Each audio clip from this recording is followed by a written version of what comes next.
गेल्या काही दिवसापासून कोल्हापूर शहराबरोबरच उपनगरातील कचऱ्याचा प्रश्न गंभीर बनला आहे आणि यावरून आता नागरिकांमधला संताप देखील व्यक्त होतानाचं दिसतंय। आपण आत्ता आहोत कोल्हापुरातून जरगनगरकडे जाणाऱ्या चौकामध्ये आणि इथली दृश्य आपण बघू शकतो। या ठिकाणी भर रस्त्यामध्ये अज्ञाताने अशा पद्धतीने उपरोधिक फलक आहेत, स्टँडी आहेत, ते लावलेले आहेत, ज्यामध्ये मी जर येथील कचरा नियोजन केले नाही तर माझ्या अंगावर कचरा टाका असा संदेश आरोग्य अधिकाऱ्यांनी दिल्याची उपरोधिक फलक या ठिकाणी लावण्यात आल्याचं आपल्याला पाहायला मिळते। 2 फलक या ठिकाणी लावण्यात आलेले आहेत, जे फलक वाहनधारकांचं देखील लक्ष वेधून घेत असतानाचं चित्र पाहायला मिळते। खरं तर गेल्या अनेक दिवसापासून कोल्हापुरातील कचऱ्याचा प्रश्न आहे तो गंभीर बनलेला आहे। वेगवेगळ्या पक्ष संघटनांकडून याबाबत निवेदन आंदोलन करण्यात आलेली आहेत, मात्र तरी देखील महापालिकेकडून कचरा उठाव केला जात नाही आणि त्यामुळेच वेगवेगळ्या रोगांना देखील नागरिकांना सामोरं जावं लागतंय आणि त्यातूनच हा संताप आहे तो आता पाहायला मिळतोय।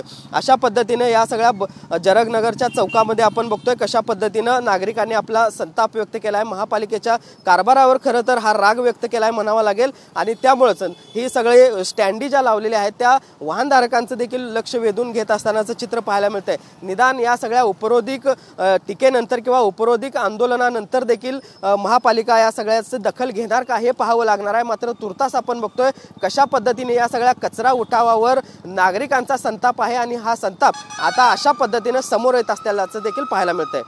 जर्नलिस्ट सुनील काटकरसह भूषण पाटील, TV9 मराठी, कोल्हापूर।